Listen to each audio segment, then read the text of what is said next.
The only team I took out as a championship contender and I just moved them down to fringe contender is the Warriors. It's still very much about Steph, Clay, Draymond, maybe to a fault, but they're going to ride that thing until the wheels fall off. The Warriors are going to keep figuring things out. I don't see myself putting them any lower than like a fringe contender. They could easily be a contender for me. It's just that they do look just very beatable. They look pretty limited, and I don't think we've seen. We've seen flashes. Like they can win some games. Like they know how to. Again, Chris Paul, they're gonna win some games. But when you watch them, they do look, step slow. They don't look like they have the same pop. Just based on where the Warriors are right now, I'm keeping them as a fringe contender. The Mavericks moved into this category. Well, everyone except the Kings moved into this category, and the Warriors were the only team that I had as championship contender that moved to fringe contender. Everyone else moved up. Sacramento, Minnesota, Oklahoma City, those three in particular, those three feel like the weirdest trio of competitive Western Conference teams right now, because they're young, they have young upcoming stars, and none of them really seem championship ready yet. None of them have been there yet. But they're all so promising and competitive and talented. Sacramento, Oklahoma City, and Minnesota. Minnesota is having like the year kind of like Sacramento had last year, it feels like. Minnesota's number one in the West. So the Timberwolves in November, by the way, they went 13-2, which according to stats accounts that I saw on Twitter reporting this, apparently the Timberwolves going 13-2 in November was the greatest Minnesota-based record ever in a single month. So that's NBA, MLB, or NHL. So the Timberwolves just had the best month in Minnesota sports history by going 13-2. We know, obviously, Anthony Edwards is looking like a star, but it's really, and I have a breakdown video of Anthony Edwards coming out on the channel if it's not up already. Probably not up yet, but it will be soon.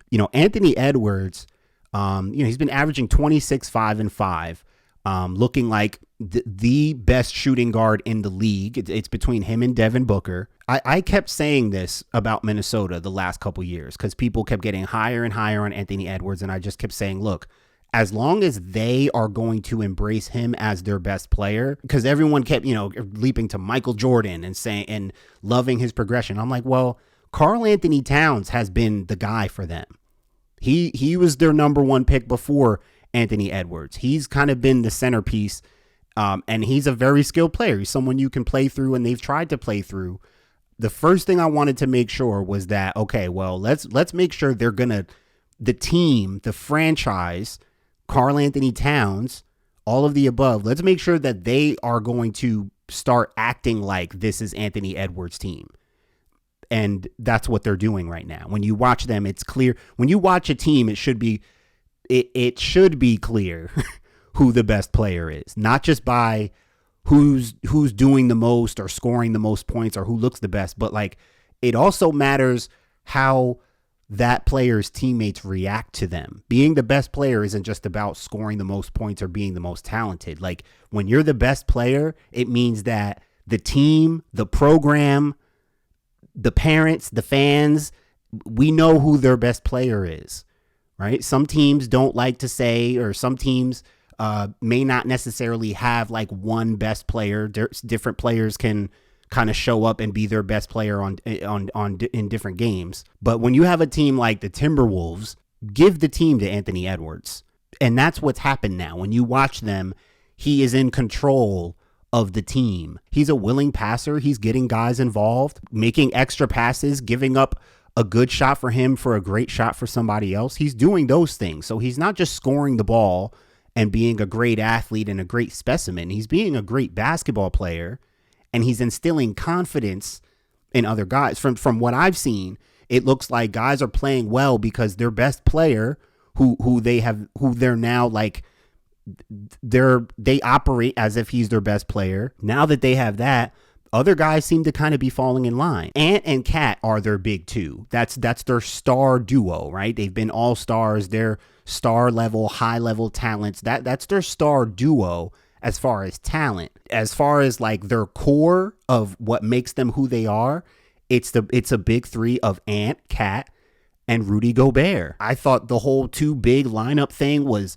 antiquated and done, but when you have a player like Anthony Edwards, a shooting guard, a true scorer and force, who's also playing unselfish and making willing passes and getting other guys involved, I feel like it makes it easier for guys to fall in line, play their role, and contribute to winning, and they're winning games.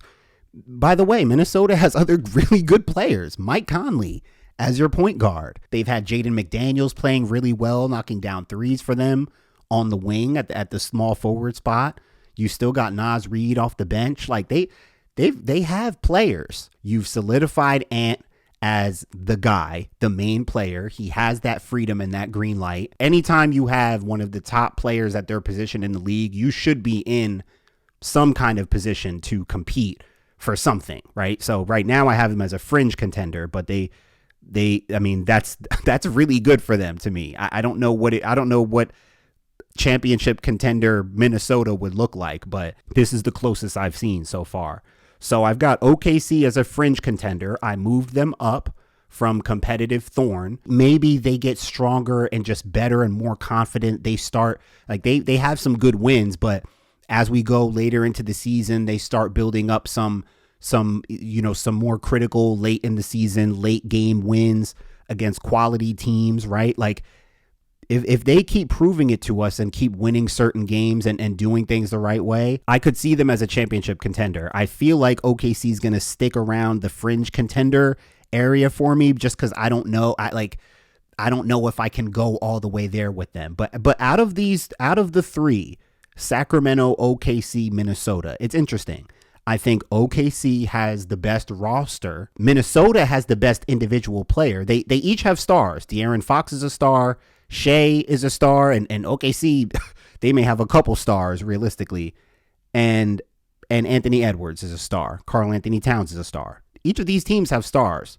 They're all small market. Sacramento out of those three. See, Sacramento is the furthest along because they battled with Golden State all the way to Game 7 last year. Like I said, Minnesota's kind of having the year it looks like that Sacramento had last year.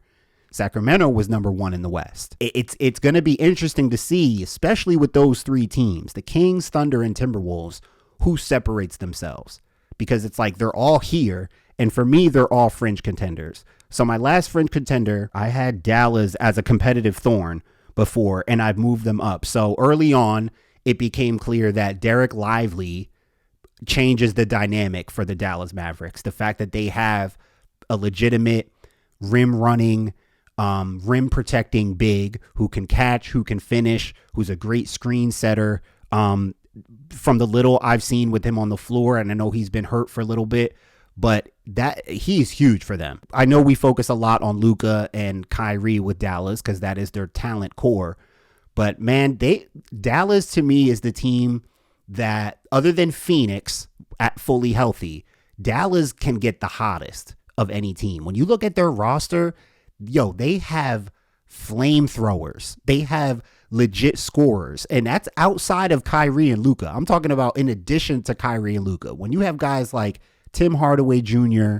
and Josh Green, Jaden Hardy, and they still have Seth Curry on their roster. I don't know what's going on with his minutes or his health, but it doesn't seem like he's been playing much. But they have gunners on their roster. The Mavericks do. They have real gunners in addition to Luka and Kyrie. Also, I failed to mention the pickup of Grant Williams in my first Spectrum episode talking about Dallas. That was a great pickup. I'd really see Dallas as like the scariest team that could get hot, kind of like they did a couple years ago when they went to the conference finals, or maybe that was last year against the Warriors in the conference finals. They can get hot, man.